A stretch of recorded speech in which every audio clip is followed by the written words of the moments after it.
ঘন্টার পর ঘন্টা পড়ছো, তবুও কিছুই মনে থাকছে না, কেন জানো? কারণ তুমি কম পড়ছো না, তুমি ভুলভাবে পড়ছো। এটা এমন একটা সমস্যা যেখানে তোমার ব্রেন নিজেই তোমার পড়ার মেথডকে রিজেক্ট করছে।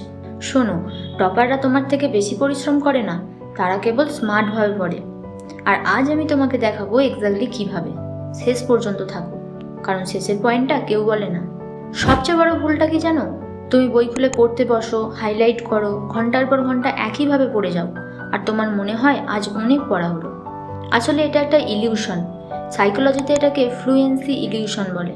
কোনো কিছু 10 বার পড়া মানেই যে তোমার ব্রেন এটা স্টোর করেছে তা কিন্তু নয়। রিসার্চ বলছে 24 ঘন্টার মধ্যে তোমার ব্রেন 70% ভুলে যায়। আর সবচেয়ে ইম্পর্টেন্ট ব্যাপার হলো, যত কমফোর্টেবল স্টাডি করবে তত কম শিখবে। No struggle equal to no growth. এবার আসল সত্যিটা শোনো, তোমার ব্রেন কোনো ক্যামেরা না, এটা একটা মাসল। আর মাসল স্ট্রং হয় কখন? যখন চাপ পড়ে। যখন তুমি কষ্ট করে কিছু মনে করার চেষ্টা করো, ঠিক তখনই তোমার ব্রেন স্ট্রং কানেকশন তৈরি করে। আর এই স্ট্রাগলটাই লার্নিং। স্টাডি বলছে যারা নিজেকে টেস্ট করে তারা 50% বেশি মনে রাখে। মানে testing your self is more powerful than just studying. Perfect হওয়ার দরকার নেই, জাস্ট 1% বেটার এভরিডে। প্রতিদিন 1% মানে 1 বছরে তুমি 37 গুণ ইমপ্রুভমেন্ট করবে। তাই এখন থেকে র্যান্ডামলি পড়া বন্ধ করে এই সায়েন্টিফিক সিস্টেম ফলো করো। 1. Active recall. একটা চ্যাপ্টার বা একটা টপিক পড়ার পর বই বন্ধ করো আর নিজেকে জিজ্ঞাসা করো, আমি কি শিখলাম?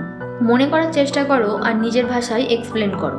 যদি আটকে যাও, তাহলে তোমার ওই টপিকটা এখনও রেডি হয়নি। 2. Spaced repetition. একটা জিনিস একদিনে শেষ না করে সময় দিয়ে বারবার রিভিজিট করো। আজ কোনো টপিক পড়ে নিয়ে কাল সেটা না দেখে রিকল করার চেষ্টা করো। তারপরের দিন আবার টেস্ট করো, কুইক রিভিশন দাও। যখন একটু একটু ভুলে যাচ্ছ, ঠিক তখন রিভাইজ করলে মেমোরি স্ট্রংগেস্ট হয়। 3. The Feynman technique.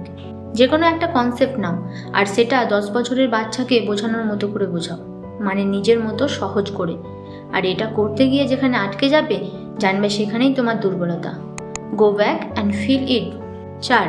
Kaizen study blocks. 1 বা 2 ঘন্টা নয়, শুরু করো মাত্র 25 মিনিট দিয়ে। জিরো ডিস্ট্রাকশন, ফোন সাইলেন্ট নয়, একদম অন্য রুমে রাখো। এই 25 মিনিট শুধু তুমি আর তোমার স্টাডি। আর তারপর 5 মিনিট ব্রেক নাও। এইভাবেই 4-5 বার রিপিট করো। Your focus is a skill, train it daily. 5. Sleep is not laziness. বেশিক্ষণ পড়ার জন্য ঘুম কমানো বুদ্ধিমানের কাজ নয়, কারণ তুমি যা পড়ো ডিপ স্লিপেই তোমার ব্রেন সেটাকে শর্ট টার্ম থেকে লং টার্ম মেমোরি বানায়। তাই 7 থেকে 8 ঘন্টা ঘুম একদম মাস্ট। একটা কথা মনে রেখো, টপাররা জন্মায় না, তাদের তৈরি করা হয় প্রতিদিন ছোট ছোট সঠিক অভ্যাস দিয়ে। এফেক্টিভ হওয়া শেখো। 8 ঘন্টা র্যান্ডামলি পড়ার থেকে 2 ঘন্টা ডিপ ফোকাস 1000 গুণ বেশি পাওয়ারফুল। তুমি পিছিয়ে নেই, তুমি শুধু ভুল পথে চলছিলে। এখন তোমার কাছে সঠিক পথ আছে, তাই আজ থেকেই সঠিকভাবে শুরু করো।